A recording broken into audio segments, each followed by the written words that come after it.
ब्रह्मा गुरु विष्णु गुरुदेवो महेश्वरः गुरु साक्षात् परब्रह्म तस्मै श्री गुरवे नमः.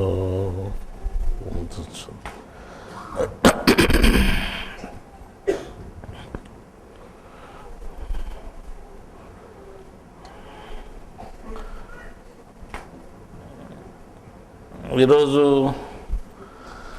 ఏమి చెప్పాలో అనేది కూడా మాకు నిర్ణయం ఉండదు. ఇక్కడికి వచ్చిన తర్వాతనే ఏదైనా అప్పటికప్పుడు చెప్తామని ఇంతకుముందు కూడా చెప్పాము మేము. కానీ ఏం చెప్పాలని ఇంతవరకు నిర్ణయం కాలేదు. అయినా ప్రతి మాసంలోనూ మీకు కొత్త కొత్త విషయాలు వచ్చాయి. పోయిన నెల మీకు గ్రంథం రిలీజ్ అయింది, బయటకు వచ్చింది. దాంట్లో చాలామంది చదివి ఏం చెప్పారు, చాలా కొత్త విషయాలు ఉన్నాయి, చాలా సంతోషం కలిగించింది, చాలా తెలియని విషయాలను ఇంతవరకు తెలిసాయని చెప్పారు. మేము కూడా రాసేప్పుడు రాస్తుంటాం కదా, దాని మీద ధ్యాస ఉండదు. తర్వాత కరెక్షన్ చేసేటప్పుడు మాకు కూడా అది కొత్తగానే ఉంటుంది. మేము రెండోతులు చదువుతాం, దాన్ని చదివి కరెక్షన్ చేస్తాం కదా, ఇక్కడ అచ్చలోపాలు ఉంటాయేమో అని. అప్పుడు మాకు కూడా అది చాలా కొత్తగా కనిపించింది, కొత్త విషయాలుగా కనిపించాయి. అది మీకు కూడా ఆ విధంగా కనిపిస్తుంది అనుకున్నట్టు ఆ విధంగానే అయింది. ఒకటి ఏమి అంటే, ఇప్పుడు చెప్పే విషయం ఏమంటే, ఇప్పుడు అందులో చెప్పిన విషయాలు చాలా ఎక్కడ ప్రస్తావనకు రాలేదు, ఏ గ్రంథాల్లో కూడా. అంటే మనం రాసిన గ్రంథాల్లో కూడా ప్రస్తావనకు రాలేదు. తర్వాత ఇతరత్ర గ్రంథాల్లో కూడా ఏ మతస్థులు కూడా వాటిని గురించి చెప్పలేదన్నమాట. అంటే ఇస్లాం మతంలో వాళ్ళ గ్రంథాన్ని గురించి చెప్పినా కానీ ఇంత లోతుగా చెప్పలేదు. మనం దాన్ని విడిదీసి చెప్పడం జరిగింది. అదే ఇంకో దాని గురించి ఆ విధంగా ప్రతి విషయాన్ని కూడా విడిదీసి చెప్పడం జరిగింది. అయినా కానీ కొంతమంది అర్థం చేసుకోలేకుండా పోతున్నారు. కొంతమందికి అర్థమైంది కానీ అసూయతో ఒప్పుకోకుండా, లోపల ఒప్పుకున్నా బయటకు ఒప్పుకోకుండా ఉన్నారన్నమాట. అట్లా వాళ్ళు కూడా కొంతమంది ఉన్నారు. మేము ఒప్పుకుంటే తక్కువైపోతాం సమాజంలో. అది ఎవరు తక్కువ ఎవరు ఎక్కువ అనేది కాదు, బయట సమాజంలో మనం ఒకరికొకరు కనిపించేది కాదు. దేవుడి లెక్కలో మనం గొప్పగా ఉన్నామా లేదా అనేది మనం లెక్కేసుకోవాలన్నమాట. దేవుడి లెక్కలో మనము తెలిసిన వాళ్ళమా కాదని లెక్కేసుకుంటే అది సరిపోతుంది. మనుషుల లెక్కలో ఏముంది, అది మనసులో ఎంతమంది నేను గొప్పవాడు అనుకునే కానీ ప్రయోజనం లేదు. దేవుని లెక్కలో గొప్పవాడు అయితే నువ్వు దేవుని దగ్గరికి పోయేదానికి అవకాశం ఉంది, లేకపోతే దేవుని దగ్గరికి పోయేదానికి అవకాశం ఏమాత్రం ఉండదు. కానీ ఆ గ్రంథంలో రాసినటువంటి చాలా గొప్ప విషయాలే. మేమేం చెప్పినామంటే, మేము చెప్పినటువంటి కరెక్ట్ కాదు, కరెక్ట్ అవును అని అనుకోవద్దండి మీరు, కరెక్ట్ కాదేమో. కానీ మేము కూడా మనసులో మేము చెప్పినటువంటి కరెక్ట్ అయితే నమ్మకం లేదో చెప్పాం. కానీ వాళ్ళు ఇంకో మాట కూడా చెప్తున్నాం, ఇంతకు మించి చెప్పేవాళ్ళు ఎవరు ప్రపంచంలో ఇక మీకు ఎవరు ఉండరు, అది కూడా చెప్తున్నాం. ఇంతకు మించి చెప్పేవాళ్ళు కూడా ఎవరు ఉండరు. మీరు అసూయతో కొంతమంది ఇది కరెక్ట్ కాదు అని అనుకున్నా కానీ పర్వాలేదు. కానీ చివరి ఏమాట ఏం చెప్తున్నామంటే, ఇంతకు మించి చెప్పేవాళ్ళు కూడా ఎవరు ఉండరు. కొంతమంది అంటారు అనమాట, మా గ్రంథమే గొప్పది, మాది చిట్ట చివరి గ్రంథము. చిట్ట చివరి వాళ్ళు మా వాళ్ళు చెప్పిన వాళ్ళు అంటే, చిట్ట చివరి వాళ్ళు ఎవరు కాదన్నారు, మేము కాదని చెప్పినామా? ఏ దాంట్లో చిట్ట చివరి వాళ్ళు? దేవుడు 3 రకాలుగా జ్ఞానం తెలియజేస్తాడు. ఒక దాంట్లో చిట్ట చివరి వాళ్ళు, ఇంక రెండు దాంట్లో చెప్పలేదు కదా. ఒక దాంట్లో ఇంకా రారు, ఇంకా లేరు, వీళ్ళే ఆఖరి అని అంటే దానికి ఒప్పుకుంటాము, వాస్తవమే, మేము కూడా ఒప్పుకుంటాము. కానీ ఏ ఆఖరి, ఈ ఆఖరినా అది కూడా తెలియదు. ఆఖరి అంటే ఏ ఆఖరి? ఈ కొన కావచ్చు. కానీ దాని వివరం తెలుసుకుంటే ఇంకా దానికి లోతుగా ఉంటుంది. కానీ వివరం తెలియకుండా కొంతమంది ఏం చేస్తారంటే, తమకు తెలియని జ్ఞానాన్ని తెలిసినాము అని మాట్లాడుతుంటారు. అది పెద్ద పొరపాటు. అందువల్ల దేవుడు 3 రకాల జ్ఞానం తెలియజేస్తాడన్నాడు, 3 విధాలుగా. ఒక విధానంలో ఇంతకంటే చెప్పేవాళ్ళు లేరు అని, ఇది ఇంతకంటే లాస్ట్ ఇది అంటే, ఇంకో 2 విధానాలు లాస్ట్ అని చెప్పలేదు కదండి. 2 విధానాలుగా ఇంకా చెప్పొచ్చు అనేది ఉంటుంది. కాబట్టి అదే లాస్ట్, ఇదే చివరిదని మీరు ఎందుకు అనుకోవాలి? అటు అనుకున్నారనుకోండి, అదే గ్రంథంలోనే దేవుడు చెప్పిన మాటకు విరుద్ధంగా కదా. 3 రకాలుగా తెలియజేస్తానప్పుడు 3 రకాలుగా ఇదే లాస్ట్లో చెప్పినారా? ఒక రకమే చెప్పినారు అక్కడికి. 3 రకాలు ఏం చెప్పలేదు కదా. మళ్ళీ ఇంకో ఇంకొక 2 రకాలు మిగిలి ఉంటాయి కదా అప్పటికైనా కానీ మీ మాట ప్రకారమైనా కానీ. అంటే అది ఎంత సత్యమో అని ఆలోచన చేస్తే దాంట్లో లోతు ఎంతో ఉంటుంది. ఆలోచన చేసుకోకుండా ఇదే ఇంక దీన్ని మించి లేదు అని అంటే మించి లేదు కాబట్టి వీళ్ళు చెప్పేంత అబద్ధము అని అనడానికి అట్లా కూడా ఒప్పుకోవడానికి అవకాశం లేదు. ఖురాన్ గ్రంథంలో ఏం చెప్పారు? దీని గురించి అనేక రకాలుగా తప్పుదారి పట్టించి చెప్పేవాళ్ళు ఉన్నారు అని చెప్పారు. తప్పుదారి పట్టించి తప్పు అర్థాలు చెప్పేవారు అని చెప్పేవాళ్ళు ఉన్నారు అని కూడా చెప్పారు. వాస్తవం ఆ మాట కూడా ఒప్పుకుంటాము. కానీ ఎవరు చెప్తున్నారు తప్పు వివరాలు అనేది తెలుసుకోవాలి. కానీ మళ్ళా బుద్ధిన్నవాడు గ్రహించుకుంటాడు అని చెప్పారు. బుద్ధి జ్ఞానం ఉన్నవాళ్ళు గ్రహించుకుంటారని చెప్పాడు. గ్రహించుకుంటా అంటే ఎవడో ఒకటి సత్యం చెప్పాలి కదా. మళ్ళీ సత్యం కూడా చెప్తున్నాడు. ఒకటి సత్యం చెప్తే ఎంతోమంది అసత్యం చెప్పేవాళ్ళు ఉంటారు. కానీ సత్యం చెప్పేవాడు కూడా అసత్యం చెప్పేవాళ్ళే కలుపుకుంటే ఏమవుతుంది? మీకు ఎక్కడా జ్ఞానం తెలియకుండా పోతుంది. కానీ సత్యం చెప్పేవాడు ఎవడో ఉంటాడు. వాడు ఎవడైనా తెలియకుండా కానీ మనం సత్యం ఏదైనా గ్రహించుకునే అలవాటు చేసుకోవాలి. కానీ ఇది కాదు అది అవును అనుకుంటూ ముందుకు పోకూడదు. అది చెప్తుంది. ఇంక ఇప్పుడు ఈరోజు ప్రత్యేకించి తెలియజేసే విషయం ఏమిటంటే మీకు ఆ విషయం చెప్పినట్టు ఒక చిన్న కథ మాదిరి చెప్తాను. అంటే చిన్న కథ మాదిరి అయితే మీకు అర్థమవుతుంది. ఆవిడ ఊరిలో ఇద్దరు పెద్ద మనుషులు ఉండారన్నమాట. ఊరు ఉండేది. ఆ ప్రజల్లో ఇద్దరు పెద్ద మనుషులు ఉన్నారు. వాడు తన్నే గౌడ్ అని ఒకడు ఉన్నాడు. వాడు ఏమన్నాడు? తంతానంట, ఏం మాట్లాడలేదంట. తన్నే గౌడు. వాడు ఇచ్చే దాసు ఒకడు ఉన్నాడు. ఏమన్నా పోని వాడు అడిగితే ఇచ్చాడంట. వాడు ఇచ్చే దాసు తన్నే గౌడు. తన్నే గౌడు దగ్గరికి పోతే వాడు తంతాడు కాబట్టి భయంగా పోతుంటాడు అనమాట. ఇచ్చే దాసు దగ్గరికి ఏం భయం లేదు కదా. ఏ భయం లేదు. అందరూ ఏమన్నా ఫ్రీగా పోవచ్చు, ఫ్రీగా మాట్లాడవచ్చు, ఏదైనా అడగచ్చు, పిచ్చుకొచ్చుకోవచ్చు. ఈ రకంగా ఉన్నారన్నమాట. తన్నే గౌడు ఇచ్చే దాసు. కొంతకాలం వల్ల అంటే వాళ్ళు పూర్తి తల్లిగొడుకు భయపడి పోతున్నారు. వాడు చెప్తే లేకపోతే వాడు చెప్పినట్టు వినకపోతే, వానికి భయపడకపోతే వీరికి అన్ని ఆటంకాలు కలుగజేస్తాడు. ఎవరికి? ఇవి ఉండేవాళ్ళకు జీవితం వల్ల అన్ని ఆటంకాలే. కాబట్టి వాని ఆటంకాలు కలుగజేయకుండా ఉండాలి అంటే ఏం చేయాలి? వాళ్ళతో ఆటంకం పడకుండా మనం జాగ్రత్తగా ఉండాలంటే ఏం చేయాలి? మనము వాని మాట వినాలన్నమాట. వాడి మాట వాడు ఓడన్నా కానీ వాళ్ళ దగ్గర పెద్దలకే, వాడి ఇంటికాడి పెద్దలకే వాడు ఏమన్నా సంధ్యాకాడికి ఉద్యోగం పెట్టాడు అలా అని పోతే పర్వాలేదు. అనలే అనుకో వాళ్ళు ఏదో ఒకటి ఇబ్బంది పెడతాడు అనమాట.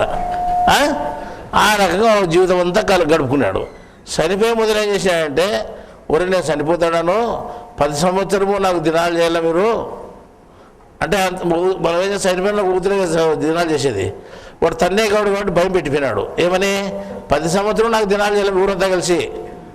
వాళ్ళే కాదు, ఊరంతా కలిసి మీరంతా దినాలు చేయాలా. ఆ దినాలు చేయడం ఏం చేస్తారు? మామూలుగా ఏమిటో వాడు చేసుకుంటారు కదా.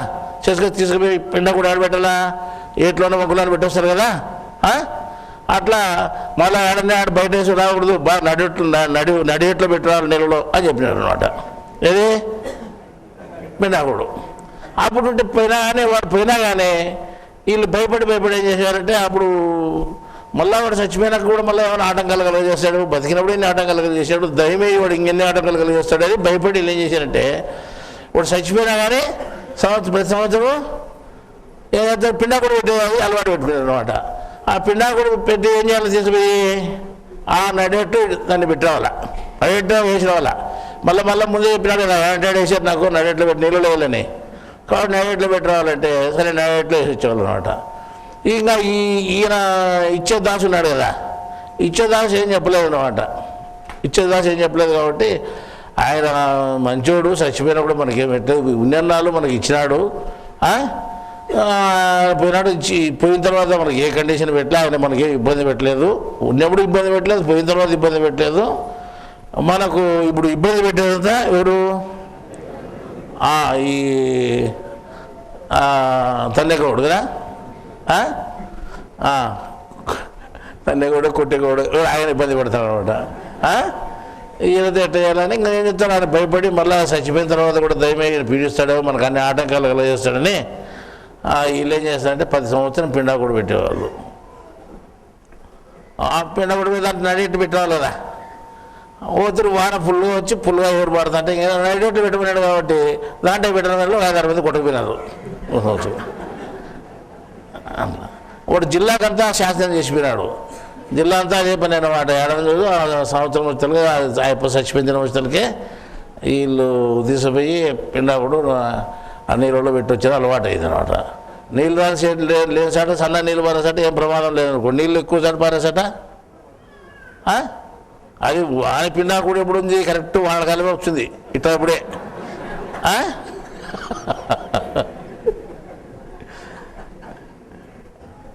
అర్థమైందా? ఇది భగవంతు ఆటంకాలు కలిగేస్తారని ఈ రకంగా పెట్టుకుంటూ వచ్చేవాళ్ళు. ఈయన ఇచ్చేదాసున్నాడు, ఆయన ఏం చెప్పలేదు కాబట్టి ఈ రకంగా తన్నేగౌడు ఇచ్చేదాసు ఇద్దరు ఉన్నారు. వాళ్ళ చరిత్రలు చూస్తే ఆయన చచ్చిపోయిన తర్వాత మంచి పేరు తెచ్చుకున్నాడు.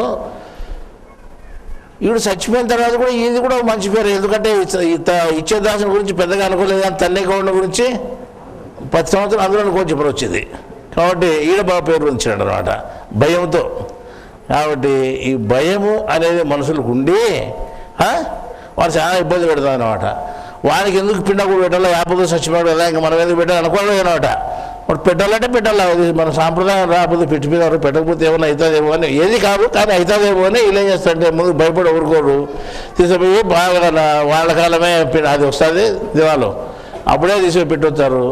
అప్పుడు ఓడో ఆ ఏటే వినడం మునిగిపోవడము, చచ్చిపోవడము, కొట్టకపోవడము మామూలు జరుగుతూ ఉంటుంది. 10 సంవత్సరము చచ్చిపోతున్నారు. 10 సంవత్సరం చచ్చిపోయినా కానీ అదేమో పిండాకుడు మాత్రం పెట్టాలి తప్పలేదు అన్నమాట వాళ్ళకు. ఇది పెట్టకపోతే ఏమవుతుంది, చచ్చిపోతానా కదా అంతకంటే ఏమవుతుంది, పెట్టకపోతే చచ్చిపోకుండా మిగులుతాం కదా అనుకోవడం లేదు.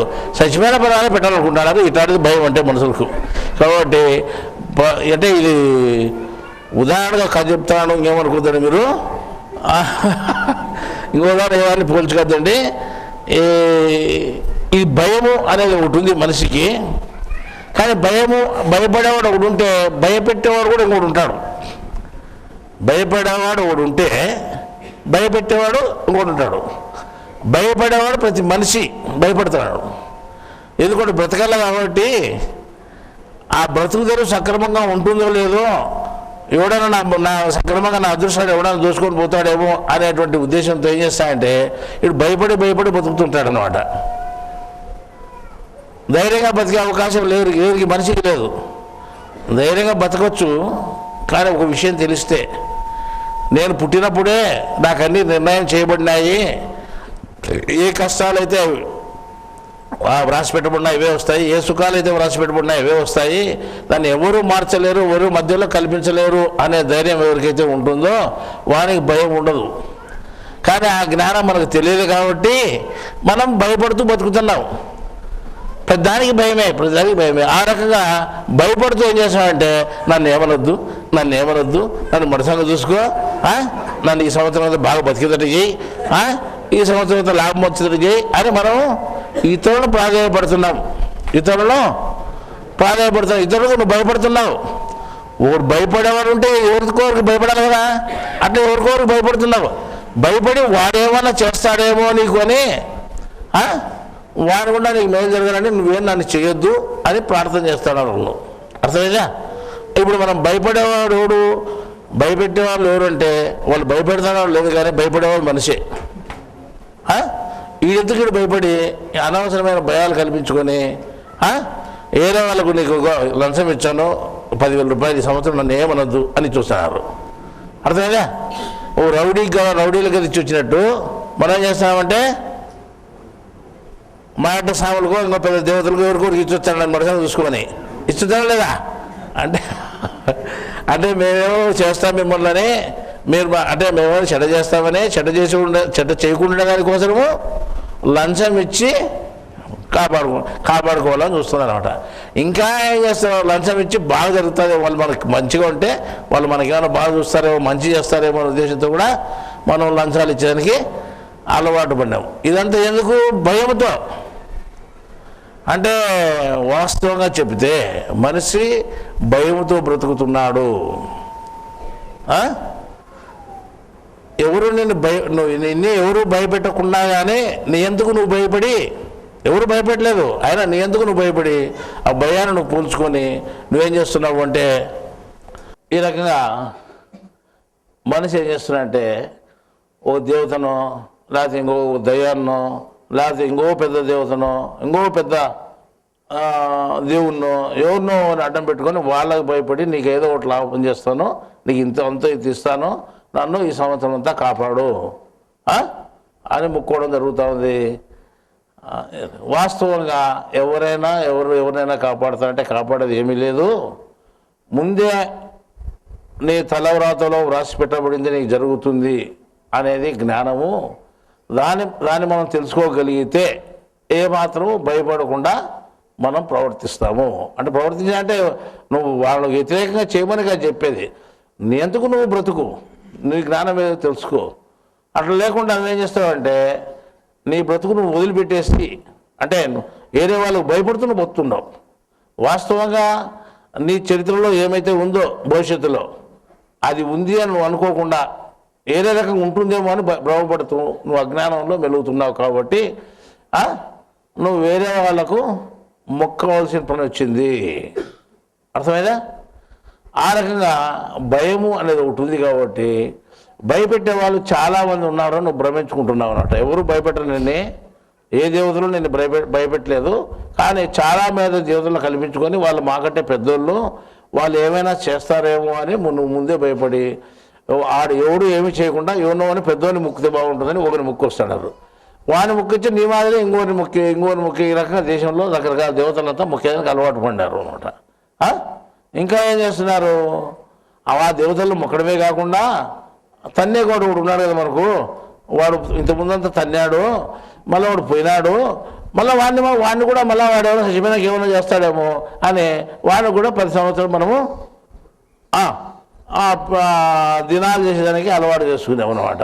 ఇట్లా ప్రతిదీ మీరు భయపడిపోతున్నారు. ఈ భయము అనేది మనిషికి ఉండకూడదు. భయము అంటే ఏమవుతుంది? మనకు భగవద్గీతలో పరధర్మము అని చెప్పారు. భగవద్గీతలో పరధర్మము, ధైర్యం అనేది స్వధర్మము అని చెప్పాడు. ఈ ధైర్యం ఎట్లా వస్తుంది అంటే జ్ఞానం తెలుసుకుంటే వస్తుంది, దైవ జ్ఞానం తెలుసుకుంటే వస్తుంది. దైవ జ్ఞానం తెలుసుకుంటే ఎట్లా వస్తుంది అంటే అది పుట్టినప్పుడే నీ కర్మ నిర్ణయింపబడి ఉంటుందని, ఆ కర్మ ప్రకారమే చనిపోయేంత వరకు జరుగుతుందని, దాన్ని ఏ దేవుడు ఏ దేవత మార్చలేరని, ఏ మనిషి మార్చలేరని, ఎవరికెవరు మార్చుకోవడానికి వీలు లేదని నీకు తెలిసినప్పుడు నువ్వు ఏం చేస్తావంటే ధైర్యంగా బ్రతకగలుగుతావు. ఆ రకంగా నువ్వు తెలిసినప్పుడు ఇంకోనికి భయం అనేది లేకుండా పోతే స్వధర్మంలో నువ్వు బ్రతకగలుగుతావు. స్వధర్మం ఆచరించినప్పుడు నీకు ఈ జ్ఞానోదయం అవుతుంది. జ్ఞానం కలిగినప్పుడు దేవుడు నీకు తెలియబడతాడు అని భగవద్గీతలో దేవుడు మనకు చెప్పడం జరిగింది. ఈ రకంగా భయపడేవాడు ఒకడు, భయపెట్టేవాళ్ళు ఎంతమంది అని అడవచ్చు, అంతే కదా. నువ్వు ఒక్కరిని భయపడితే వీళ్ళంతా నేను భయపెట్టచ్చు, ఎంతమందిని భయపెట్టచ్చు లెక్క లేకుండా. కానీ ఎవరు భయపెట్టరు. కానీ నీ కర్మ ప్రకారం పద్ధతి జరుగుతుంది అనే విషయం తెలియనప్పుడు నువ్వు దానికి నువ్వు భయపడాల్సి వస్తుంది. జ్ఞానం తెలిస్తే ఏ దానికి భయపడకుండా ఉండేటువంటి పరిస్థితి ఏర్పడుతుంది. అర్థమైందా? మళ్ళీ ఏ దానికి భయపడకుండా ఉండేటువంటి పరిస్థితి ఏర్పడితే నువ్వు ఏమవుతావు? నువ్వు జ్ఞాని అవుతావు. ఇంకా ఏమవుతావు? దేవుని సాన్నిధ్యం నీకు ఏర్పడుతుంది. దేవుడు ఎటువంటి వాడు అటువంటి స్థితి నీకు కలుగుతుంది, అటువంటి లక్షణాలు నీకు వస్తాయి. నువ్వు ఆయనలోకి ఐక్యమయ్యేటువంటి పరిస్థితి వస్తుంది. ఆయనలోకి ఐక్యమైపోతావు. ఐక్యమైపోతే ఏమవుతుంది? దేవునితో పాటు నువ్వు సమానం అయిపోతావు. నువ్వే దేవుడివి, దేవుడే నువ్వు అయిపోతావు. ఆ స్థితి వరకు చేరగలుగుతావు. అప్పుడు భయం అనేది లేదు. ఇప్పుడు మనకు ఒక అనుమానం రావచ్చు, ఏమని? మనకంటే భయం ఉంది, ఇప్పుడు దేవునికి కూడా ఏమైనా ఉందేమో అని రావచ్చు. మన భయం కొద్ది మళ్ళీ అది కూడా అనుమానం రావచ్చు. కానీ ఇక్కడ ఏమంటే భయము లేనివాడు దేవుడు. అర్థమైందా? దేవునికి ఏ భయం ఉండదు. నీకు భయం ఉంది, నువ్వు భయంతో బతికితే ఎప్పుడు పరధర్మంలోనే బతికినట్టు అవుతుంది, స్వధర్మంలో బ్రతికినట్టు కాదు. పరధర్మంలో బ్రతికేదానికంటే స్వధర్మం వల్ల మరణమైనా మేలు అని చెప్పాడు ఆయన భగవద్గీతలో. కాబట్టి దేవుడు దేనికి భయపడేవాడు కాదు. ఎట్లా రూల్ ఏమి దానికి అంటే, ఇప్పుడు నువ్వు ఉన్నావు కాబట్టి నువ్వు భయపడుతున్నావు, ఇంకోడు ఉన్నాడు కాబట్టి వాడు నిన్ను భయపెట్టచ్చు. ఒకడు భయపెట్టేవాడు అంటే ఒకడు భయపడేవాడు ఉంటే 2 3 4 5 10 100 మంది ఎంతమంది అయినా కానీ భయపెట్టే వాళ్ళు ఉండవచ్చు, లేకపోతే ఒకడైనా ఉండొచ్చు భయపెట్టేవాడిని. అర్థమైందా? ఒక్కరికి ఒకడైనా ఉండొచ్చు, 10 మంది అయినా ఉండొచ్చు, ఎంతమంది అయినా భయపెట్టే వాళ్ళు ఉండొచ్చు. కానీ ఒకడు భయపడేవాడు మాత్రం తప్పనిసరిగా ఉంటాడు, అజ్ఞానం ఉన్నంత వరకు. అజ్ఞానం లేకుండా పోతే ఏం లేదు, అజ్ఞానం ఉన్నంత వరకు ఉంటాం మనం. అజ్ఞానం పూర్తి జ్ఞానం అయ్యేంత వరకు ఇది పోదు మనకు భయం అనేది. భయం అనేది ఎక్కడుంది అని అంటే మన శరీరంలో గుణచక్రంలో గుణాలతో పాటి గుణముగా ఉంది అని మనం చెప్పుకున్నాం. ఇంత లోతుగా ఎక్కడ మీకు ఎక్కడ అధ్యయనం లేదు, ఇంత లోతుగా ఎక్కడ వివరణ చెప్పలేదు గుణచక్రంలో.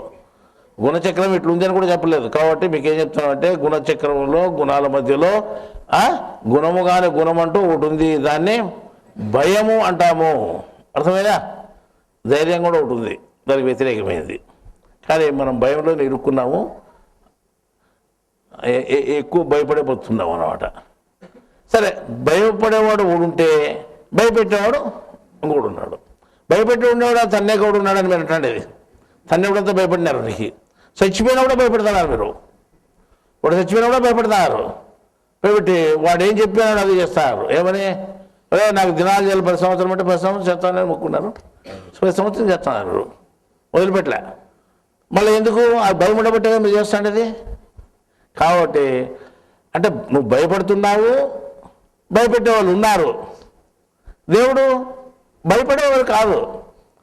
ఇప్పుడు 3 రకాలు అన్నారు చూసుకోండి. భయపడేవాడు, భయపెట్టేవాడు, భయపడినవాడు, భయం ఏమాత్రం లేనివాడు. 3 రకాలు ఉన్నారు అన్నమాట. ఇప్పుడు భయపడేవాడు మనము, భయపెట్టేవాడు పక్కనోడు కావచ్చు, ఇంకోడు చచ్చిపోయిన తండ్రిగాడు కావచ్చు, అంతే కదా, ఎవరైనా కావచ్చు. అంటే ఇంతమంది ఎవరెవరు కావచ్చు. కానీ భయపడేవాడు మనం. భయపడేవాడు వాడు ఎవడోడు ఉండాలి కదా, ఉండాడు. వాడు ఎవడు అంటే దేవుడు.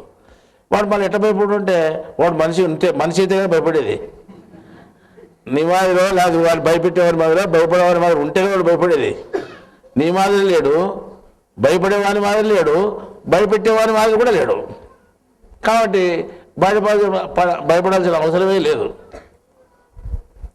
అంటే ఏడవ సాటన్నా భయపడాల్సిందే కదా. సరే, నేనంటే భయపడతాను, తన్నేగౌడు అంటే భయపెడతానేడు. తన్నేగౌడు కూడా ఇంట్లో పెళ్ళాన్ని పక్కతో కొడతాను కదా, పెళ్ళానికి భయపడేవాడు. మళ్ళీ వాడు పెళ్ళానికి భయపడతాడు కదా. వాడు ఎవరికి భయపడేవాడుగా, అందరినీ భయపెట్టేవాడు ఎవరు? తన్నేగౌడు. అందరినీ భయపెడతానే అట. మళ్ళీ వాడు కూడా భయపడతాడు కదా ఇంట్లో భార్యకు. మళ్ళీ వాడిని అప్పుడు దేవుడు కూడా భయపడరాడు అంటే ఆయనకు కూడా ఏడన్నా భయం ఉందేమో అని అడగవచ్చు. ఎందుకంటే నీ మాదిరి లేడు, తన్నేగౌడు మాదిరి లేడు. నేనంటే చచ్చిపోయినాను, తన్నేగౌడు నేనంటే బతికినాను, తన్నేగౌడు చచ్చిపోయినాడు కాబట్టి వాడు ధైర్యంగా ఉండొచ్చు, ఎట్లా ఉండొచ్చు, వాడు భయపడతాను అనుకోవచ్చు అని మీరు అనుకోవచ్చు. అంటే వాడు ఇంకో రకంగా ఉన్నాడు కదా అని. అట్లా కూడా లేడు అయినా. తన్నేగౌడు కనపరాలేదు కాబట్టి మీరు పడతాను. ఒకవేళ కనపడుతుంటే ఎట్లా ఒకటి కొట్లాడుతుంటే వాళ్ళంతా ఇప్పుడు ధైర్యం వచ్చి వాళ్ళంతా కొట్టడానికి వాళ్ళు లేడు, ప్రత్యక్షంగా చచ్చిపోయినాడు కాబట్టి వాడు ధైర్యం ఉంటాడు. వాళ్ళతో మనం ఏం మాట్లాడలేదు కాబట్టి భయపడాల్సింది అనుకునేదానికి. నీ మాదిరి మనిషి మాదిరి లేడు, చచ్చిపోయిన దైవం మాదిరి కూడా లేడు దేవుడు, రెండుగా లేడు. కానీ ఆయన పేరేం పేరంటే భయం లేనోడు. ఎందుకు భయం లేదంటే నాశనమే లేనప్పుడు భయం ఎట్టుంటుంది? నాశనం ఉంటే భయపడాల్సింది.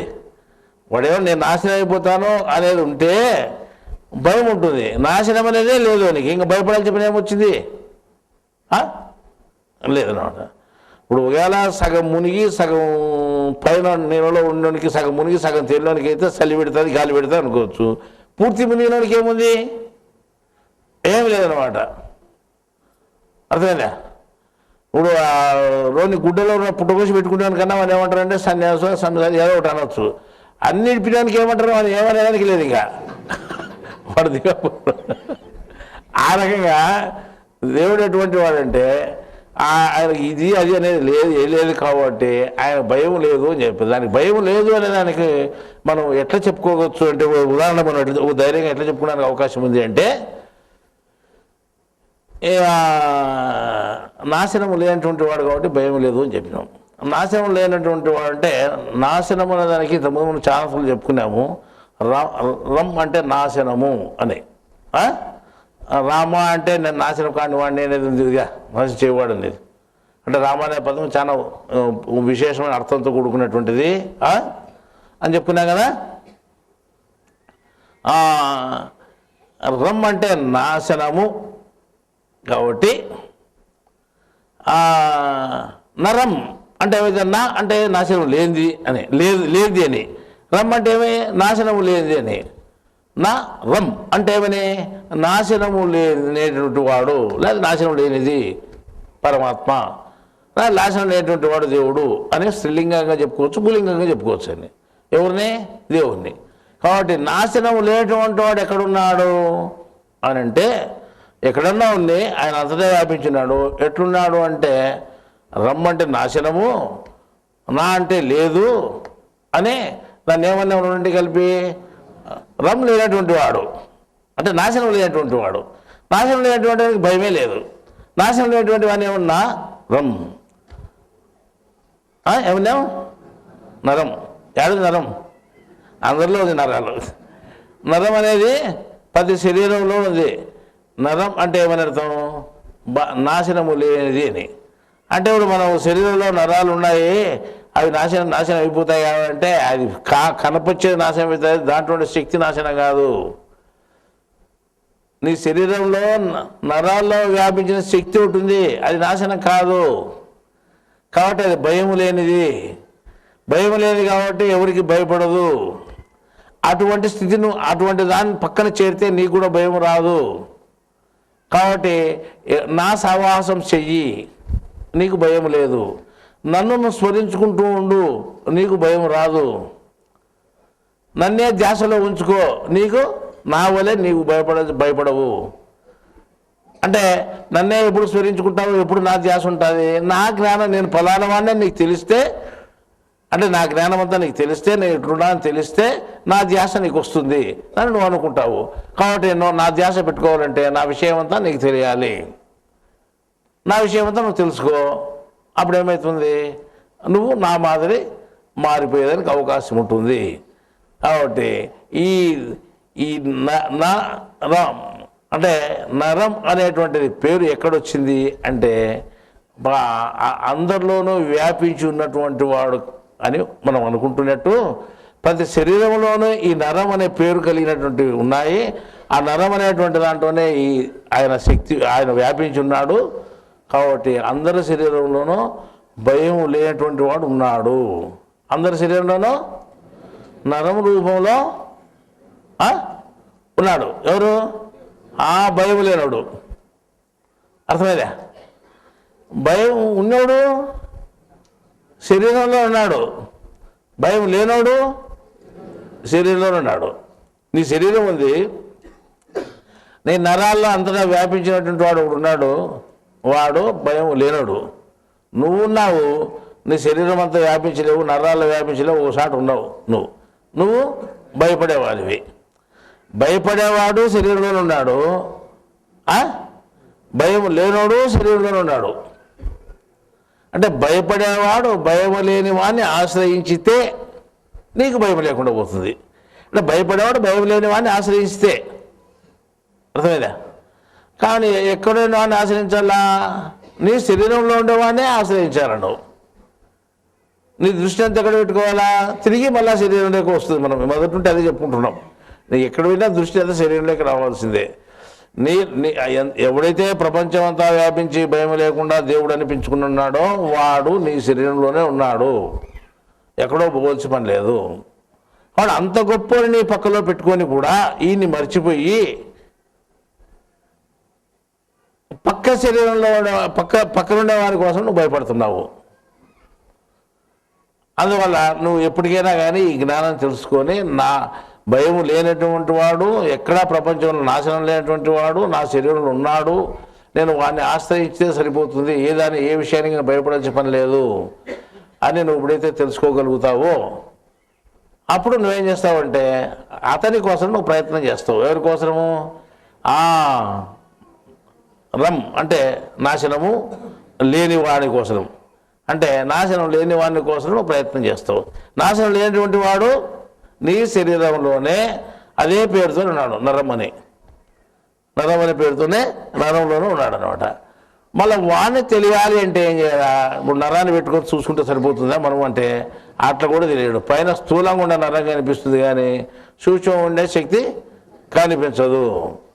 దానికోసం మనం ఏం చేయాలంటే బుద్ధితో గ్రహించుకోవాలి.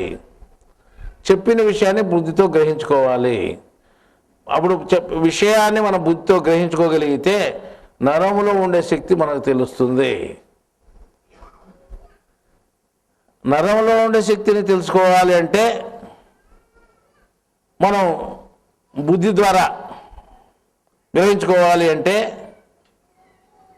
మళ్ళీ గ్రహించుకునేది ఎక్కడి నుంచి గ్రహించుకోవాలంటే ఎదుటి మనిషి చెప్తే గ్రహించుకోవాలి.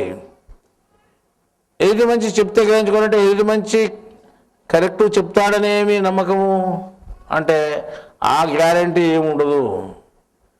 ఎందుకంటే ఎదుటి మనిషి కరెక్ట్ చెప్తాడని నమ్మకం ఏమి ఉండదు. ఎందుకంటే ముందు దేవుడే చెప్పినాడు అనమాట, ఏ మనుషులకు నా జ్ఞానము తెలియదు అని చెప్పినాడు. ఇప్పుడు అది చిక్కు సమస్య వచ్చింది. ఎదుటి మనిషి చెప్తే అది కరెక్టేనా అనేదానికి కరెక్టే అని ముద్ర చెప్పేదానికి లేదు. కావచ్చు, ఎందుకంటే ఎదుటి మనిషి కాకుండా పోవచ్చు, అప్పుడు కావచ్చు. అర్థమైందా? ఎదుటి మనిషి కాకుండా పోతే అప్పుడు కావచ్చు.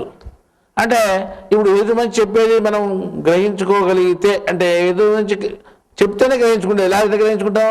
మళ్ళీ మనిషి చెప్తే అంత కరెక్ట్ కాదు కదా అంటే అవునని ఎవరు చెప్తారు? అవునని చెప్పేవారు ఎవరు గ్యారెంటీ లేదు. ఎక్కడ అట్లా కూడా చెప్పడానికి అవకాశం లేదు. సరే, మళ్ళీ ఎట్లా మాకు పరిస్థితి ఏమి అని అంటే ఎక్కడైనా కానీ ఒక చోట చెప్పబడుతుంది. ఆ చెప్పబడింది మీరు గ్రహించుకోవాలా. గ్రహించుకునేప్పుడు మీకు తెలియబడుతుంది. మళ్ళీ ఎక్కడన్నా ఒక చోట చెప్పింది మీరు గ్రహించుకుంటే తెలియబడుతుంది అప్పుడు అంతలక మనుషులే కదా చెప్పేది. మనసు ఎక్కడన్నా ఒక చోట అని చెప్పినాడు ఆయన. ఎక్కడన్నా ఒక చోట అని చెప్పినాడు. ఎక్కడన్నా ఒక చోట అంటే అంతటా చెప్పేది మనుషులే చెప్తారనే గ్యారంటీ ఏమీ లేదు.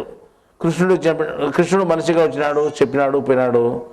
అప్పుడు మనం ఆయన మనిషిగా లెక్కేసుకుంటే మనం పప్పులో కాలేసేట్టే. ఏమని? ఆయన మనిషిగా చెప్పినాడు, మనిషి కాబట్టి ఆయన చెప్పేది కరెక్ట్ కాదనుకుంటే అది పోయినట్టే, మనకు దాన్ని పోగొట్టుకున్నట్టే.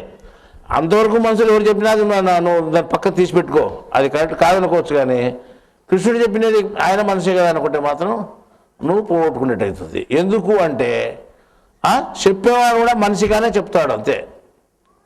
కానీ చెప్పే మనిషి చెప్పేదంతా కాదు. కానీ చెప్పేవాడు మనిషిగా చెప్తాడు అంతే. కానీ వాడు మనిషి కాదు. మనిషి కానోడు చెప్తే ఏమవుతుంది? మనకు అది వాస్తవ జ్ఞానం అవుతుంది, అసత్యమవుతుంది. మనిషి కానోడు అయినోడు అని మనం లెక్కేసుకుంటే అది పెద్ద చిక్కు సమస్య. ఎవరు దానికి విప్పి చెప్పలేరు. కాబట్టి ఇది కరెక్ట్ అయిన జ్ఞానము అని మనం ఏలు పెట్టి చూపించడానికి వీలు లేదు ప్రపంచంలో. ఎందుకంటే నా జ్ఞానమే కరెక్ట్ అని చెప్పడానికి వీలు లేదు. అదే అందరి జ్ఞానము కరెక్ట్ కాదని చెప్పేదానికి కూడా వీలు లేదు. కాబట్టి ఎక్కడోసాట దేవుడు మనకు తెలియజేస్తాడు. ఆ జ్ఞానాన్ని మనము తెలుసుకోవాలి. కానీ ఈరోజు ఈ ప్రజలు ఏం చేశారంటే మానవులకు ఈ జ్ఞానం చెప్తున్నాను దేవుడు చెబితే మేము మానవులు అనుకోలేదు. వాళ్ళంతా గుర్రాలు, మేమంతా గాడిదలు అనుకుంటున్నారు. వాళ్ళంతా హిందూ మతస్థులు, మేమంతా క్రైస్తవ మతస్థులు, వాళ్ళంతా ముస్లింలు అనుకుంటున్నారు. ఇట్లా విభజించుకున్నారు మనుషులు. ఆయన మనుషులు చెప్పినాడు కానీ క్రైస్తవులకు, హిందువులకు, ముస్లింలు కానీ ఎక్కడైనా చెప్పాడా? లేదు. భగవద్గీత చెప్పినాడు, సమస్త మానవులుగా చెప్పాడు, అందరికీ చెప్పాడు. ఆయన ఒకరిని అడ్డం పెట్టుకుని అందరికీ చెప్పాడు. ఆయన ఖురాన్ చెప్పినప్పుడు అట్లే చెప్పాడు, ఇది సమస్త మానవులకు వర్తించబోదని చెప్పాడు. ఈ రకంగా అందరికీ పనికొచ్చే రకంగానే చెప్పారు. కానీ ఇది ప్రత్యేకించి వీళ్ళకు వాళ్ళకు ఎక్కడ చెప్పలేదు. కానీ మనుషులు ఏం చేశారంటే ఇది మాది అని అద్దు గీసి పెట్టుకున్నారు. అక్కడ ఏమవుతా ఉందంటే అట్లా అనుకుందాని వల్ల ఏమైందంటే మా గుంపులో చెప్పేవాడే కరెక్టు అనుకున్నాడు. వాళ్ళ గుంపులో ఎంతమంది అయినా మనుషులు చెప్పినా అంత కరెక్ట్ అనుకుంటారు, మనుషులు చెప్పినా కరెక్ట్ అనుకుంటారు. ఒకవేళ దేవుడు ఎక్కడన్నా వేరే గుంపులో ఉండి చెప్పినా అనుకోండి, అప్పుడు ఏమవుతుంది? అది కానే కదా అంటున్నాను. అప్పుడు నీకే కదా నష్టం. నీ గ్రంథంలో వేరే గుంపులో ఉంటే, వేరే మతంలో ఉంటే దేవుడు చెప్తే నువ్వు దాన్ని కాదనుకుంటే నీకే కదా నష్టం. ఒకవేళ నువ్వు పొరపాటు పడినావనే దానికి నీ గ్రంథంలోనే తీసి వాక్యం చూపించి నీకు అర్థం కాలేదు స్టూడెంట్స్ చూపించినా కానీ ఆ విషయాన్ని వాళ్ళకి అర్థం కాకునే కానీ జవాబు చెప్పలేకున్నా కానీ నాకు అర్థమైంది మాకు అంత బాగా తెలుసు అనుకుంటే ఏమవుతుంది నువ్వే పొరపాటు పడినట్టు. అప్పుడు దేవుడు కూడా ఏం చేస్తాడంటే నీ కర్మ నువ్వు ఎట్లా నువ్వు అనుభవించుకొని చెప్తాడు. నేను చెప్పినాను నీకు అర్థం చేసుకోలేదు కానీ నాదే కరెక్ట్ అప్పుడు ఎప్పుడు దేవుడు కూడా అప్పుడేం చెప్తా అప్పుడు కూడా నాది కరెక్టే రా ఏదో వాళ్ళు ఎవరు లేరు నేను తప్ప అని చెప్పడు. కానీ అందరితో సమానం చెప్పిపోతాడు. అన్నీ బుద్ధి కొద్ది నువ్వు గ్రహించుకోవాలి. అక్కడేం చెప్పాడు బుద్ధి జ్ఞానం ఉన్నటువంటి వాడే గ్రహించుకుంటాడు అని చెప్పినాడు కదా. కాబట్టి నీ బుద్ధి కొద్ది నువ్వు గ్రహించుకోవాల్సిందే కానీ వేరే ఏమాత్రము అవకాశం లేదు. ఇది కరెక్టు అని మనం ముద్ర వేసి చెప్పేదానికి అవకాశం లేదు. ఇప్పుడు నేను చెప్తున్నాను కొన్ని బోధలు. ఇప్పుడేం చెప్పినాను ఇంతకుముందు చెప్పినా అంతకుముందు కూడా పోయిన నెలలో కూడా ఏం చెప్పినాము మేము చెప్పేంత కరెక్ట్ అని మీరు నమ్మద్దండి. ఎందుకంటే మనుషులు చెప్పేది ఎక్కడైనా కానీ పొరపాటు. దేవుడు చెప్పినది వాస్తవము. దేవుని తప్ప ఈ జ్ఞానం ఎవరికి తెలియదు అని చెప్పినాం. దేవుని తప్ప ఎవరికి తెలియదు. మన మనుషులు చెప్పేంత కరెక్ట్ అని నమ్మకం లేదు. కాబట్టి అది నిజం కావచ్చు అసత్యము కావచ్చు సత్యము కావచ్చు రెండు రకాలుగా ఉంటుంది. కానీ ఒకటి మాత్రం సత్యం ఎక్కడో సాట ఆయన తెలియజేస్తాడు. తెలియజేసినప్పుడు మనం గ్రహించుకోవాలా. అప్పుడు మనం గ్రహించుకోలేదు అనుకోండి అప్పుడేమవుతుంది నేను అనవసరంగా నువ్వు వృధా చేసుకున్నట్టే దాన్ని. మళ్ళీ ఎవరు ఎక్కడ చెప్తాడో అనే దానికి ఎక్కడైనా నీకు రూఢి ఉందా నమ్మకం ఉందా లేకపోతే గుర్తింపు ఉందా అంటే ఎటువంటి గుర్తింపు ఉండదు. గుర్తింపు నువ్వు కనుక్కోవడానికి అవకాశమే లేదు. కాబట్టి ఇంతకుముందు నేనేం చెప్పినాను నేను చెప్పే మాటని పూర్తి నమ్మొద్దని చెప్పినాను. ఇంకో మాట కూడా చెప్పినాను నేను తప్ప ఎవరు నిజం చెప్పరని కూడా చెప్పాను. అంటే ఆ మాట కూడా మీరు నమ్మకూడదు. రెండు మాటలు నమ్మకూడదు మీరు. ఇప్పుడు ఏం చెప్తున్నామంటే వాస్తవం ఏది నమ్మకం ఏది నిజమో ఏది అబద్ధమో కానీ నాకు కూడా తెలియదు అని చెప్తున్నాము. కాబట్టి మనం ఏం చేయాలంటే మీ శ్రద్ధ కొద్దీ మీ జ్ఞానం కొద్దీ మీరు ఆలోచన చేసి ఏ సత్యము ఏ సత్యం కాదు అని తెలుసుకోండి. అది తెలుసుకున్నప్పుడు ఏమవుతాయంటే అప్పుడు నీకే అర్థమైపోతుంది. అది మేము ఇంతకుముందు కూడా చెప్పాము. ఒక్కరు చెప్తే తెలుసుకునేది కాదు ఎవరెందుకు వాళ్ళకి అర్థం కావాలి. అది ఎవరెందుకు వాళ్ళకి అర్థం కావాలా. కొంతమంది చదివినారు ఒక 4-5 భగవద్గీతలు చదివినారు లాస్ట్ త్రైత సిద్ధాంత భగవద్గీత చదివినారు ఇది గొప్పది అని మన పక్కన తీసుకున్నారు. కొంతమంది ఉన్నారు అంటే వేరే మతస్థులు కూడా ఉన్నారు. వాళ్ళు ఈ గ్రంథాలు ఆ గ్రంథాలు అన్ని గ్రంథాలు చదివినారు కానీ ఏ గ్రంథాలు చదివినా తృప్తి లేదు. కానీ ఈ గ్రంథాలు చదివితే తృప్తి వచ్చింది. ఇది వాస్తవమైన జ్ఞానం అని వాళ్ళు పట్టుకున్నారని వాళ్ళు దానికి గొప్పగా చెప్పుకుంటున్నారు. అయినా మనం ఏమంటున్నామంటే మీరు అన్నీ చూడండి చూసిన తర్వాత నిర్ణయానికి రాండి. ఆ నిర్ణయం కూడా మీ శ్రద్ధను బట్టి ఉంటుంది మీ బుద్ధి ఉంటుంది. ఇంతకుముందు గత నెలలో కూడా చెప్పాను మేము జ్ఞానం ఎట్లా వస్తుంది అంటే రాష్ట్ర దేవుడు తెలియజేసి వస్తుంది అని. మన దేవుడు తెలియజేస్తే కూడా నీకు శ్రద్ధ ఉండాలా. శ్రద్ధ ఎట్లా వస్తుంది అంటే అది కూడా ఎట్లా ఉండాలా బుద్ధి ఉండాలా. బుద్ధి శ్రద్ధ రెండు ఉంటేనే అయ్యేది. ఆ శ్రద్ధ కూడా ఎట్లా ఉంటుందంటే అంత పెరిగిన ఉంటే రాదు నీకు. ఏడో దేవుడు ఇబ్బంది పెట్టి నీకు తెప్పిస్తాడు. శ్రద్ధ కూడా దేవుడు శ్రద్ధ తెప్పించి శ్రద్ధ ద్వారానే నీకు జ్ఞానం కలిగేటట్టు చేస్తాడు. శ్రద్ధ లేకుండా ఎవరికి జ్ఞానం కలగదు. కాబట్టి నువ్వు శ్రద్ధ కలిగేటట్టు చేసుకో. నువ్వు దేవుడిని ఇబ్బంది పెట్టి ఇటు పోయి కరెక్ట్ మళ్ళీ అది చెప్తాను బంధం దొడ్లోకి తోలే పసరాన్ని ఏం చేశాడంటే చుట్టూ తీసుకుపోయి సన్న దారి పెట్టినంటే గిరికిస్తారు లోపల తీసిపోయి బంధం దొడ్లోకి తోలినట్టు అట్లా తోలకుండానే ఈ జ్ఞానంలోకి తోలకుండా నువ్వే పోవాలనుకో. దేవుడు ఇబ్బంది పెట్టి ఎక్కడ దిక్కు లేకుండా చేసి లాస్ట్కి చిట్టు దేవుడు ఇదే అంటే అప్పుడు దేవుడే అంటే అది కుదరదు నీకు. అట్లా లేకుండా నువ్వే నిర్ణయానికి వచ్చి దేవుడిని తెలుసుకునే ప్రయత్నం చేసుకో. అప్పుడు బాగుంటుంది. లేకపోతే నీకు అవసరాన్ని బట్టి నన్ను అనుకుంటాడు ఎవరు అనుకుంటాడు. ఇప్పుడు నేను చెప్పిన ఛానదులు మీరు దేవుని జ్ఞానాన్ని తెలుసుకోండి దేవుని సేవ చేయండి దేవుని విషయాలు బయటికి తెలియజేయండి అదే పెద్ద సేవ అవుతుంది. అంతకంటే మించిన సేవ లేదు అని చెప్పాను. వాళ్ళు ఎట్లా చేసుకోండి లేని మనం ఏం చేయాలంటే పూజ చేస్తే బాగుంటుంది దేవునికి పూజ చేసినామనుకో దేవుడు ఏమనుకుంటాడంటే ఈడు నన్ను పొగుడుతున్నాడు పొగిడి నన్ను ఉప్పిస్తున్నాడు నువ్వు అంతటోని ఎందుటోని గొప్పని విని నేను ఈ మాటలకి ఏం బయలుపోను అని అనుకుంటాడు.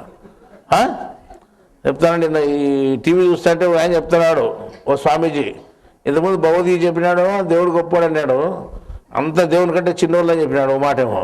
ఇప్పుడు నిన్న వినాయక పండగ ఏం చెప్తాను, నిమజ్జనం రోజు ఈయన పెద్ద దేవుడు, ఈయన మించిన దేవుడు లేడు, ఆది దేవుడు ఈయనే, అంతా మొక్కాల్సింది ఈయనకే. మొట్టమొదటి మొక్కిన తర్వాత మిగతా దేవుడికి ఎవరికైనా మొక్కోవచ్చంట.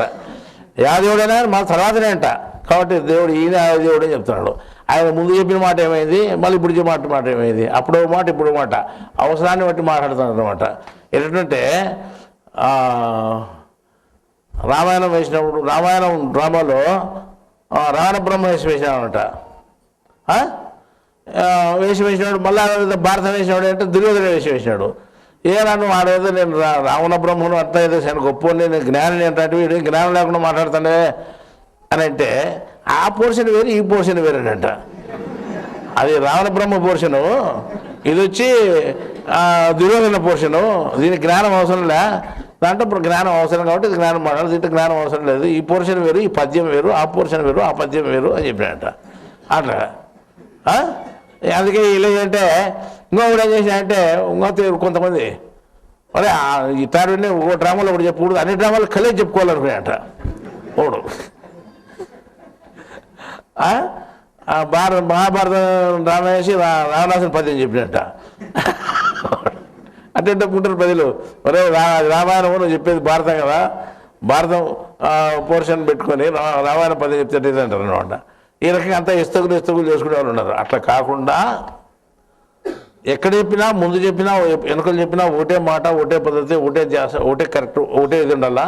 అట్లా లేకుండా కొంతకాలం ఒకటి చెప్పి ఇంకో కొంతకాలం మరి ఇంకోటి చెప్తే ఏమవుతుందంటే ఇస్తగిలు అయిపోతుంది. ఇప్పుడు ఈ కాలంలో స్వామీజీలు అంతా అది చెప్తున్నారు. హిందూ మతంలో స్వామీజీ చెప్తారు, ఓ దేవుని దగ్గరికి పోతారు, ఓ దేవుడి ఊరేగింపులకు పోతారు, ఈయన కంటే మించిన దేవుడు లేడు, ఆ ఊరేగింపు గురించి ఆ దేవుని గురించి చెప్తారనమాట. మళ్ళా ఇంకో పండగ వచ్చినాడు, ఇంకో దేవుని దగ్గర ఊరేగింపు వచ్చినాడు, దానికంటే మించిన దేవుడు లేడని ఆ దేవుని చెప్తారు. ఇంతకుముందు ఒక దేవుని చెప్పినారు, ఇప్పుడు ఒక దేవుని గురించి చెప్తున్నారు. ఒక ఆయన హైదరాబాద్లో ఆ మిలిటరీ గ్రౌండ్ ఉంది, పిల్లడి గ్రౌండ్, దాంట్లో ఈ వెంకటేశ్వర కళ్యాణం ఏదో పెట్టినారనమాట. ఒత్తిడి 4 సంవత్సరాల క్రితం తిరుపతి వెంకటేశ్వర కళ్యాణం అని ఒకటి పెట్టి ఉత్సవం అని, ఆ వెంకటేశ్వరుడు పెట్టి అక్కడే ఉత్సవం చేశారనమాట, గుడి మాదిరి కట్టి అంతా. అప్పుడు ఆయన చెప్తున్నాడు అనమాట, ఈ శ్రీనివాసుడు అంటే ఎంత గొప్పవాడు, వెంకటేశ్వరుడు అంటే ఇటువాడు అటువాడు, ఆయన కొండలు ఇట్లా, దాని నామం ఇట్లా అని అంతా చెప్తున్నాడు. అంత మన ప్రబోధ గ్రంథం రాసి అంతా ఏటు చెడు చెప్తున్నాడు అనమాట. టీవీలో వింటున్నాం మనం, అంతా ఏదో మన ప్రబోధ గ్రంథం లేదనుకుంటున్నాం. ప్రబోధ గ్రంథంలో చెప్తాను ఆయన, అది చదివి బాగా నీట్గా ఆ 3 నామాల గురించి, ఎర్రనామాల గురించి, తెల్లనామాల గురించి, 7 కొండల గురించి ఇవన్నీ చెప్పినాడు అన్నమాట. బాగా చెప్తున్నాడు. మనం అంతా మన బుక్కుల జ్ఞానం వల్ల ఎట్టయితే జ్ఞానం బయట తెలియజెప్పింది ఒకటి కదా అని అనుకున్నాం. అప్పుడు ఆయన టీవీలో చెప్తే నామాలు పెట్టాడు, పెద్ద నామాలు పెట్టి చెప్తున్నాడు ఆయన. శ్రీనివాసరావు ఏదో పేరుంది. మళ్ళా ఆయన మన వాళ్ళు ఏంటంటే 2-3 మన భక్తులు మళ్ళీ మర్చిపోయి ఆయన ఎక్కడ అడ్రస్ కనుక ఆయన ఇంటికి విన్నారు. కానీ మీరు నిన్న చెప్పినారు, చాలా బాగా చెప్పినారు. శ్రీనివాస కళ్యాణంలో చాలా గొప్ప విషయాలు చెప్పినారు. శ్రీనివాసుల గురించి, కొండల గురించి, నామాల గురించి చాలా బాగా చెప్పినారు. అవి ఎక్కడ దొరుకుతాయి, మీకు ఆయన గ్రంథం ఉంటే ఇస్తారంటే అవి మీకు దొరికేవి కాదు, ఇవి వేదాల్లోటివి, అవి ఇవి చెప్పినాడు. అంత మన ప్రబోధ బుక్కులేదు అది. అంటే అవన్నీ ఏంటంటే అవి మీకు అర్థమయ్యేది కాదు, సంస్కృతంలో ఉంటాయి, ఎట్టే చెప్పినాడు అవన్నీ చదువుతామంటే ఇట్లా చెప్పి మబ్బి పెట్టాను అనమాట. ఇంకో విషయం ఏమంటే, ఇక్కడ చెప్పినప్పుడు ఏమో నామాలు పెద్దవి పెట్టాడు ఆయన, ఇంటి దగ్గర పోతే విభూతి పెట్టుకున్నాడు. ఇదేం సమయం ఆ నామాలు పెట్టాడు, విభూతి పెట్టామని అడిగితే ఆ సమయానుకూలంగా పోతాడు. అలా అది పొద్దుములు అవే అనుకుంటే ఎట్లయితుంది అని చెప్తాడు. సో ఇట్లున్నాయన్నమాట. ఒకసారి నామాలు, ఒకసారి విభూతి పెట్టి, ఒకసారి ఒక దేవుని గురించి చెప్పి, ఇంకోసారి ఇంకో గురించి చెప్తే అదేం బాగుంటుంది. అట్లా ఇప్పుడు ఈ సమాజం అంతా తయారైపోయింది, జ్ఞానం అంతా ఇట్లా కలుషితం అయిపోయింది. అట్లా కాకుండా ఒకే పద్ధతి, ఒకే నమూనా, ఒకే సిద్ధాంతంగా ఉండేటువంటి జ్ఞానాన్ని మీరు తెలుసుకోండి. ఆ రకంగా తెలుసుకుంటే మీకు జ్ఞానం, అసలైన జ్ఞానం లభ్యమవుతుంది. అసలైన దేవుని జ్ఞానం లభ్యమైనప్పుడు ఏమవుతుంది అంటే, నువ్వు తన్నేకవుడికి భయపడాల్సిన పనే లేదు, సంవత్సరానికి 1 దినాలు చేసిన పనే లేదు. అది కరెంటు షాక్ కొట్టి ఇంతమంది చచ్చిపోయి, నీళ్ళలో పడి ఇంతమంది చచ్చిపోయి, ఆ పిండా కూడి పెట్టి ఈడు కొట్టకపోయి అనే పిగులాట లేకుండా ఇంతమంది చచ్చిపోయి లేకుండా మీరు పని చేసుకోండి. దేవుని జ్ఞానాన్ని నమ్ముకోండి, దేవుని నమ్ముకోండి. మనకు భగవద్గీత దేవుడు అందించాడు కదా మీకు. మన భగవద్గీత చదువుకోండియా, దాంట్లో ఏమి నీకు ఇది పెట్టు అది పెట్టు నేను చెప్పలేదు. ఇక నువ్వు పెట్టినట్టు ఆ నీళ్ళు ఆకు ఏదో ఒకటి కాలు పెట్టు నాకని చెప్పాడు ఆయన. చెప్పలేదా? నీకు ఏం బరువు లేకుండా వీటి సార్ అన్నాడు. పసుపు పొలం తోయమని ఓ పువ్వు కానీ ఒక కాయ కానీ లేదా నీళ్ళు కానీ రాసి ఏదో ఒకటి ఇవ్వండి, నేను ఏం అడగను అని చెప్పినాడు. పిండా కూడా పెట్టాలి చెప్పాలి సంవత్సరం నాకని చెప్పినాడా లేదా ఆయన?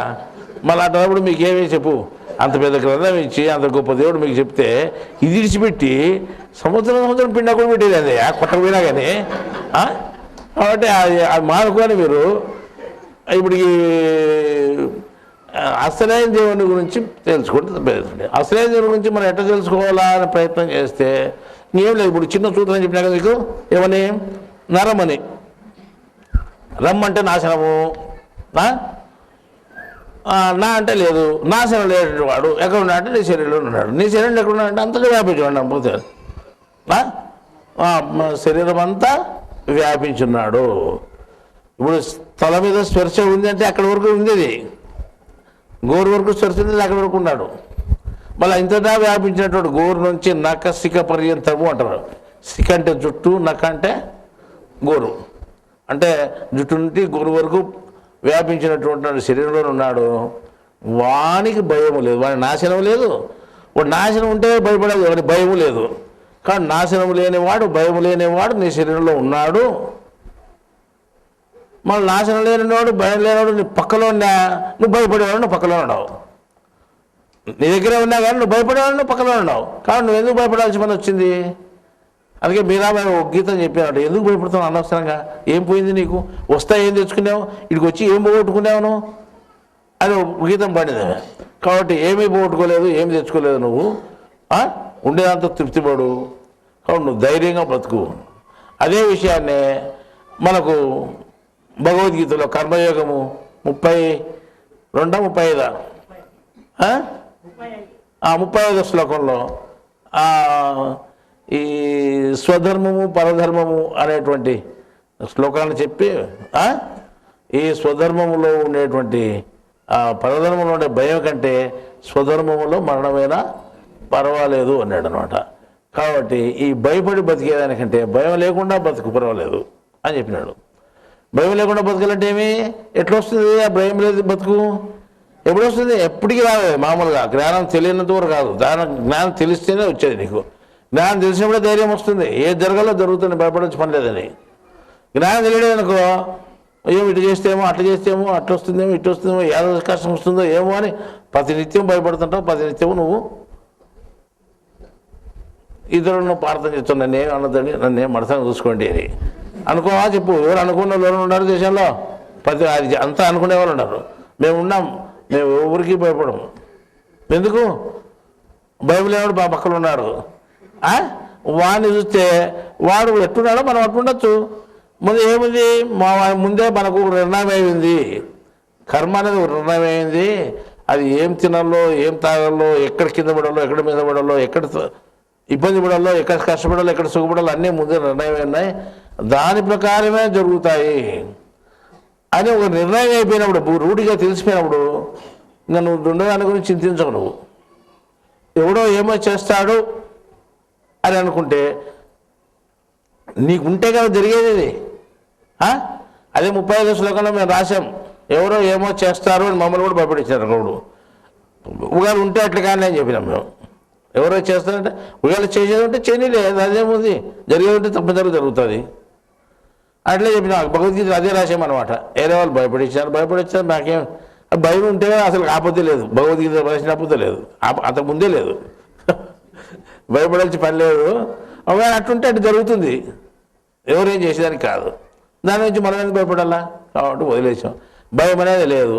కాబట్టి నేను ఎట్లా ధైర్యంగా ఉన్నానో మీరు కూడా అట్లే ఉండమని చెప్తున్నా. కానీ ఇంకోటి ఏం కాదు, నేను ధైర్యంగా ఎవరికి భయపడలేదు, మీరు ఎవరికి భయపడద్దండి. కానీ భయపడాల్సింది ఒకరికే. ఎవరికి?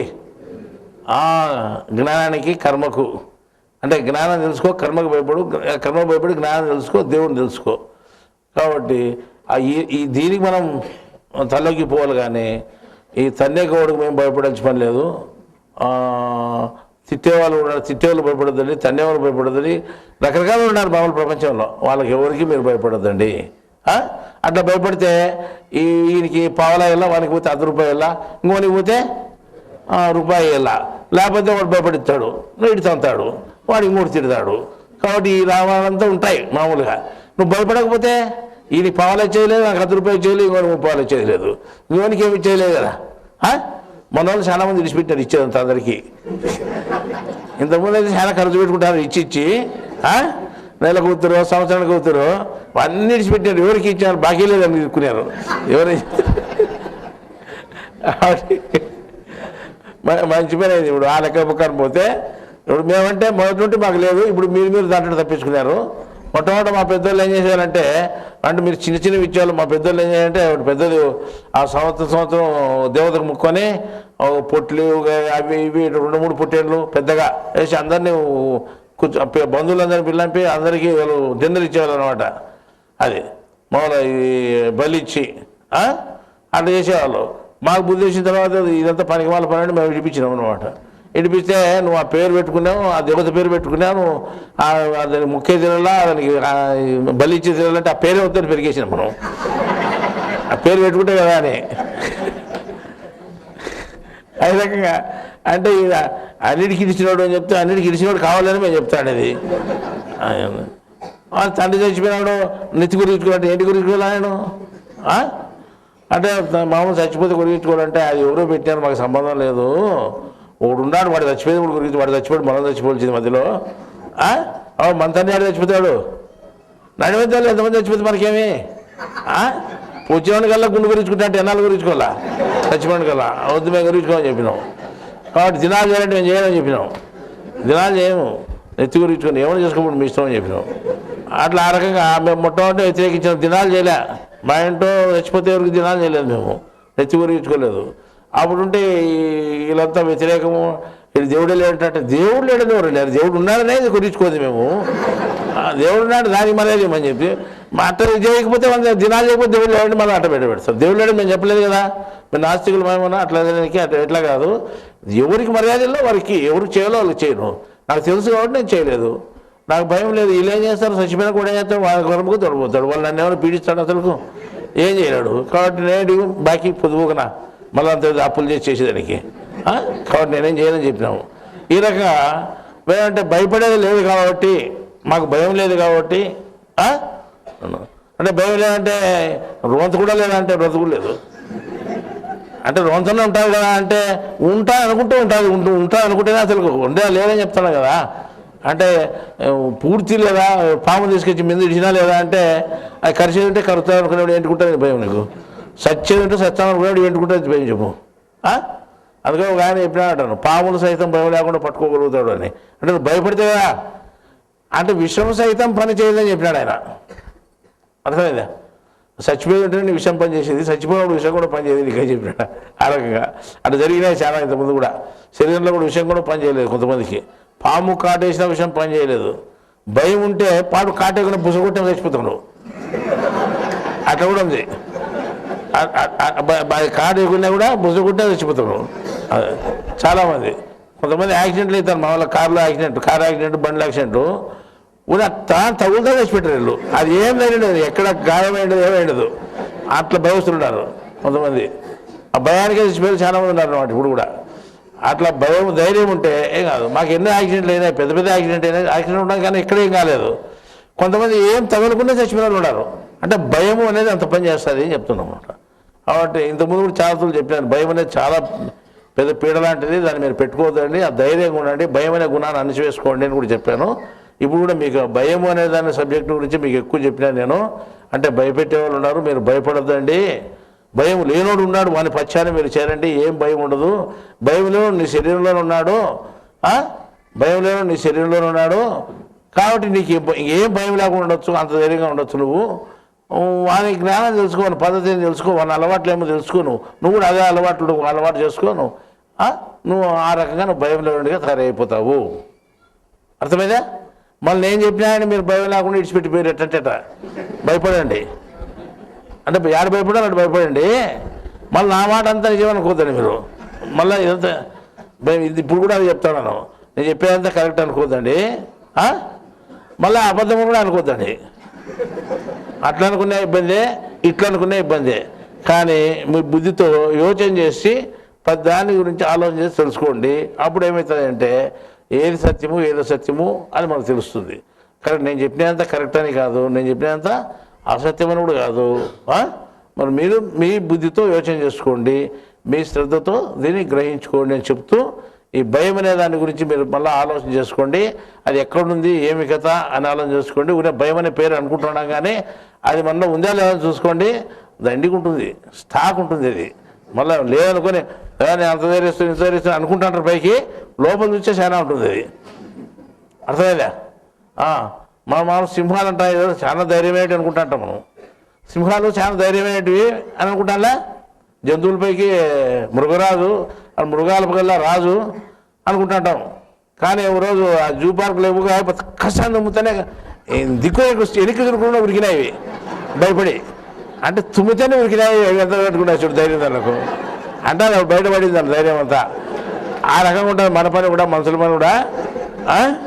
అవి నిలబడుకొని చూసేటి తుమ్ముతానే భయపడి ఉడికినాయంటే దాని ధైర్యం ఎంత మట్టుకుందో చూసుకోండి. అట్లా మన పరిస్థితి అట్లే ఉంటుంది. కాబట్టి మీరు మనం ఎంతమటుకు ధైర్యంగా ఉన్నారో మీరు చూసుకోండి. భయం అనేది దండిగా చూసుకొని ఆ భయం ముద్దుని విడిచిపెట్టి బతకండి. ఇప్పుడు ఉంటే ఇంతటితో ఈ సమావేశాన్ని సాధిస్తున్నాము.